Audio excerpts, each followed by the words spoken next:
Vamos iniciar nossa segunda aula hoje com a correção da atividade de português que foi para casa na aula passada. Então, os alunos aí do quarto ano vão pegar o livro de português e vão abrir na página 42 para dar início à correção da atividade de casa. Então, vamos lá. No primeiro, pergunta assim: releia essas palavras do texto porque temos sobrenomes. Então, as palavras prática, época, século, características físicas e matrícula. Todas as palavras do quadro são proparoxítonas. O que ocorre em relação à acentuação gráfica? Todas elas, são acentuadas. Então, a gente vai escrever aí como resposta: todas são acentuadas. No segundo diz: as palavras a seguir são proparoxítonas. Copia-as novamente e vamos acentuar corretamente. Então, a gente vai colocar aí na palavra próximo um acento na letra O do pró, o acento agudo. Na palavra hálito, a gente vai colocar o acento agudo na letra A. A palavra úmido, a gente vai colocar o acento agudo na letra U. Na palavra lâmpada, a gente vai colocar o acento circunflexo na letra A do lã. Na palavra véspera, a gente vai colocar o acento agudo na letra E do vé. E na palavra estômago, a gente vai colocar o acento circunflexo na letra O do tó. Vamos virar agora a nossa atividade e vamos para a página 43 fazer correção da atividade do uso dos porquês. Então, no primeiro, a gente vai escrever aí no primeiro tracinho, porquê separado. E a frase vai ficar assim, ó: por que tem tanto Silva no Brasil? E no outro tracinho, a gente vai escrever o porquê junto, que a gente está respondendo. Porque o sobrenome Silva, além de ser muito usado em Portugal, também foi dado a milhares de escravos trazidos para o Brasil durante o período colonial. Então, no primeiro, as duas respostas serão: primeiro tracinho, porquê separado; segundo tracinho, porquê junto. O primeiro, porquê separado, porque é uma pergunta interrogativa, uma frase interrogativa, e o porquê junto, porque é uma resposta. B. Inverta a ordem das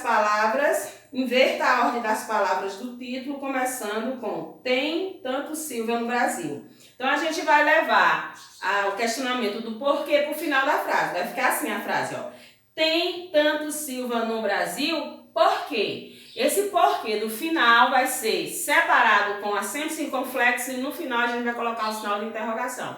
Se é uma pergunta, a gente nunca pode esquecer de colocar o sinal de interrogação.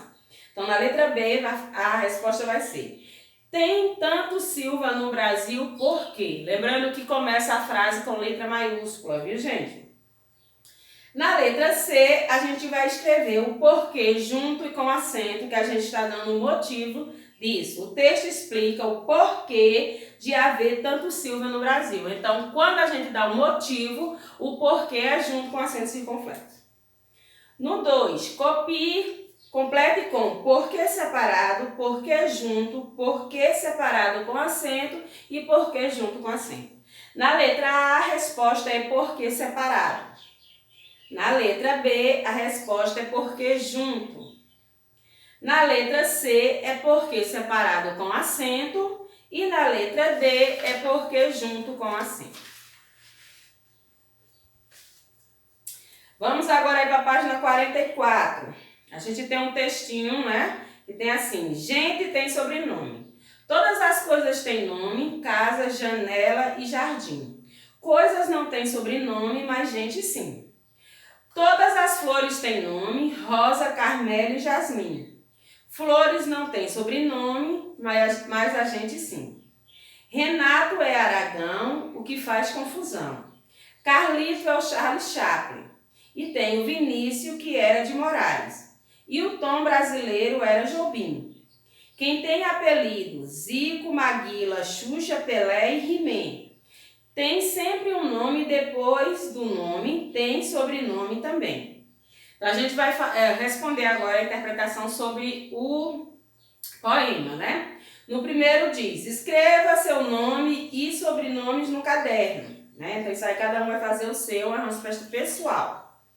No 2 diz: copie da letra da canção palavras que nomeia objetos. A gente pode colocar casa, janela, jardim. Aí a gente vai colocar para flores. Rosa, carmélia e jasmim. Tá lá no texto, a gente encontra, né? Copie 4 nomes e sobrenomes citados na música. A gente vai colocar Renato Aragão, Charles Chaplin, Vinícius de Moraes e Tom Jobim.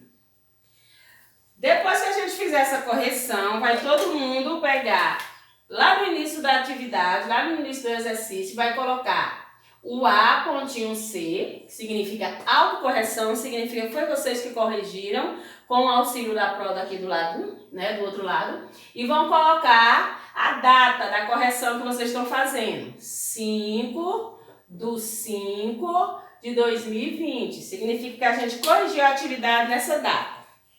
Depois de vocês escreverem isso no início da atividade de português, vai todo mundo aí do 4º ano lá para o livro de matemática. Abrir o livro de matemática, agora a aula de hoje é sobre matemática, e a gente vai para a página 169. Nossa página é 169. Nosso conteúdo de hoje, de matemática, é o conteúdo de multiplicação.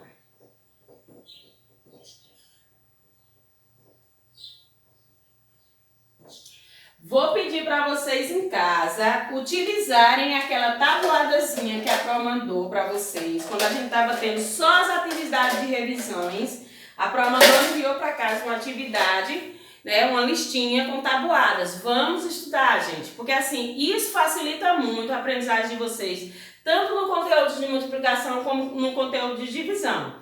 Porque vocês vão precisar muito estar apropriados dos conteúdos da matemática, que não é uma atividade que as provas ensinam. Vocês precisam decorar, precisam estudar e aprender as tabuadas. Então, é bem mais prático a gente já estar apropriado, que aí a gente consegue aprender todo o conteúdo e executar, do que a gente ficar toda hora tendo que recorrer à tabuada, ou então tá contando um dedo, ou então tá fazendo bolinha. A gente já está no 4º ano, a gente já tem que estar apropriado das tabuadas. Quem ainda não está, pega esse tempinho que não está tendo uma aula por dia, a gente tem menos aula que a própria optou para a gente ter uma aula por dia, para que a gente não confunda a cabecinha de vocês. Então pega um tempinho um livro aí, hoje eu vou aprender a tabuada de 2, amanhã de 3, aí isso vai facilitar muito para vocês. Então hoje a gente vai aprender multiplicação, vai aprender os termos da multiplicação. E também a gente vai aprender as ideias onde a gente utiliza multiplicação. Então, quando eu tenho a ideia de proporcionalidade, quando eu quero atribuir a ideia de proporcionalidade, eu estou utilizando multiplicação.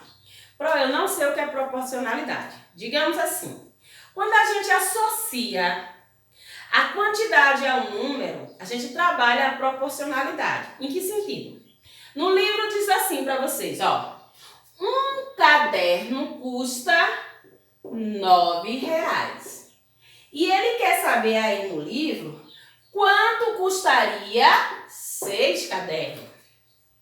Então ele está fazendo uma proporcionalidade. Ele está atribuindo a quantidade ao valor. Porque um custa 9. Mas quanto custaria em reais 6 cadernos? Então, como é que a gente vai fazer a continha aí? A gente vai fazer uma conta de vezes. A gente vai pegar o 9, né, que é o valor de um caderno, vezes a quantidade de 6 cadernos. Para a gente descobrir quanto é que custa em dinheiro, né, esse valor. Então, 9 vezes 6, ou 6 vezes 9, o resultado é 54. Então, a gente já sabe aqui, ó. Já sabe.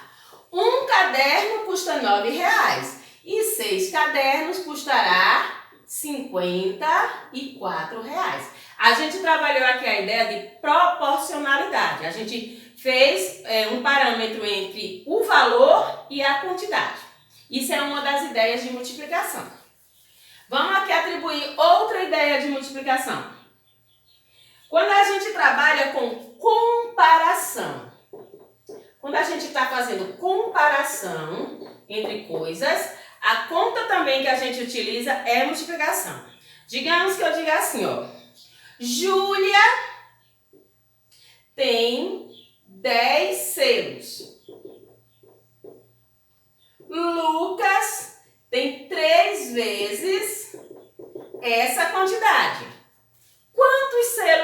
Lucas. Para eu descobrir a quantidade de Lucas, eu também vou fazer uma conta de multiplicar aí. Vou pegar os 10 selos que era de Júlia, vou multiplicar por 3, que é a quantidade de vezes que Lucas tem a mais do que aquela quantidade. Então, a gente faz 3 vezes 0 é 0, 3 vezes 1 é 3. Então, a gente pode dizer que Lucas, tendo 3 vezes a quantidade de Júlia, ele tem 30 selos. Então, para a gente descobrir essa conta, a gente usou multiplicação. Então, quando a gente trabalha com comparação entre uma coisa e outra, a gente também utiliza multiplicação. Vamos continuar aqui com as nossas ideias de multiplicação. Quando a gente utiliza, virem aí a página 170 também para vocês, ó. Disposição. Quando a gente utiliza disposição, a gente está trabalhando também multiplicação. O que significa disposição? Pensem que vocês são um arquiteto. Vocês querem saber, em uma cozinha, vocês querem colocar cerâmica na cozinha. Nessa cozinha que vocês querem colocar cerâmica, vocês têm que saber a quantidade de cerâmica que vocês precisam comprar para colocar lá. Então, se vocês pegarem esta cozinha e dividir aí em 7 colunas e 4 linhas,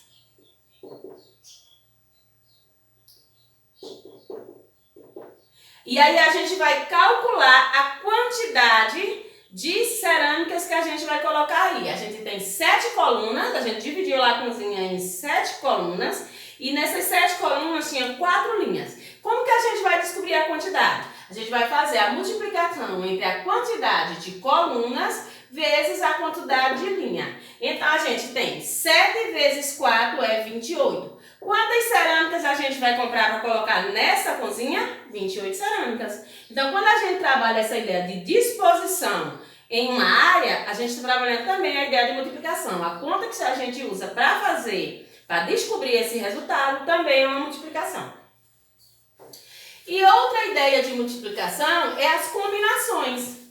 Quando a gente faz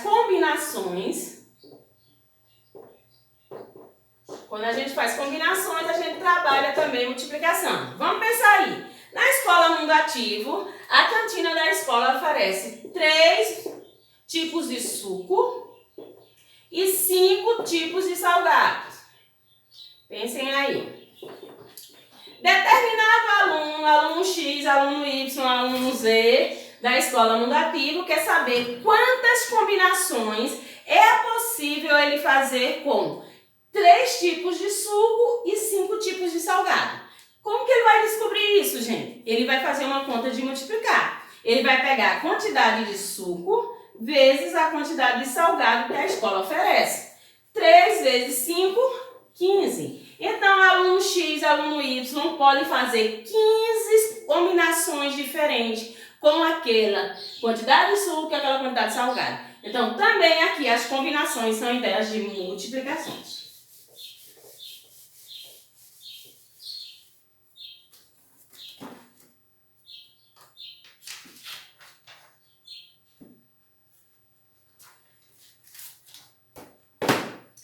Então, a gente ficou com essa atividade aí, com essas duas que a gente acabou de ver hoje, as ideias de multiplicação. E a prova vai passar agora para vocês, né? Vamos falar aqui dos termos. Isso. Eu já ia quase esquecendo dos termos aí. Ó, nome dos termos da multiplicação.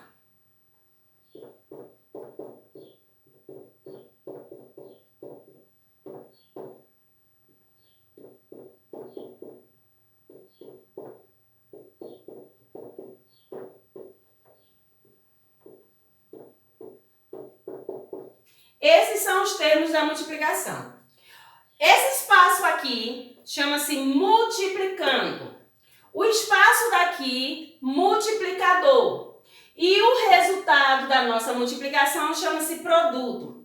O multiplicando e o multiplicador também pode ser chamado de fator. Então, a gente pode chamar multiplicando o fator, multiplicador, fator e o resultado da multiplicação é o produto. Digamos que eu tenho aqui um número 2 vezes 6. Não é o 2 que se chama multiplicando, é o lugar que o 2 está ocupando. Então, qualquer número que ocupe esse espaço vai ser chamado de multiplicando. Qualquer número que ocupe esse espaço vai ser chamado de multiplicador. Você pode chamar tanto de multiplicando como fator, multiplicador como fator. Se chamar fator também não vai estar errado, porque também pode ser chamado de fator os termos da multiplicação. E o resultado da nossa continha de vezes é o produto. Então, 2 vezes 6 é 12. Nessa multiplicação, o produto é o número 12. Vocês vão ficar aí com as atividades para casa agora. A atividade vai ser rapidinha, vai ser na página 170. Vão levar para casa hoje a página 170 e também vão levar a página 171 e 172. São as atividades que vocês vão fazer em casa hoje, para a gente corrigir na próxima aula. Recapitulando, 170, a gente vai fazer a página 170, depois a gente vai fazer a página 171 e 172, viu? Na próxima aula a gente vai iniciar a aula já com a correção desse conteúdo, viu? Foco no estudo todo mundo e até a próxima.